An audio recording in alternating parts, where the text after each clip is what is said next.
Did you know that Native American tribes are basically their own nations? In fact, they've been that way since well before the start of American history. It's called tribal sovereignty, but protecting it hasn't been an easy task. Let us explain. There are currently 573 federally recognized Native tribes in the U.S., and every one of them has the right to govern themselves and their lands. Before the Constitution existed, before the U.S. itself existed, American colonizers struck tons of treaties with the indigenous tribes and thereby recognized tribes as independent nations. And when the Constitution was enacted in 1788, it too recognized their sovereignty, not just from the federal government, but also states and foreign nations.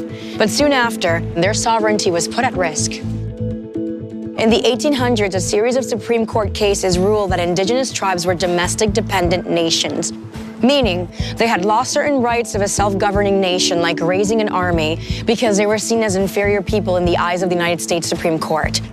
But there were more challenges to come. First, the federal government tried relocating all tribal nations by exchanging their homelands with less valuable lands. Then, when the tribes failed to assimilate, the United States broke up reservations by a process called allotment. Allotment gave each tribal member a piece of land with the hopes that it would become economically productive. But instead, it resulted in the loss of millions of acres of tribal property. In the 1950s, Congress passed legislation that aimed to assimilate Native Americans into mainstream Western society. More than 100 tribes were terminated and had their recognition and sovereignty revoked.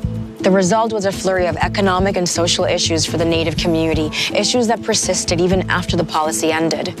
Since then, Native groups have regained some of their rights, and the government has taken a more supportive approach to tribal sovereignty. Today, tribal nations work to rehabilitate endangered species, restore their traditional languages, and address the epidemic of murdered and missing indigenous women in Indian country.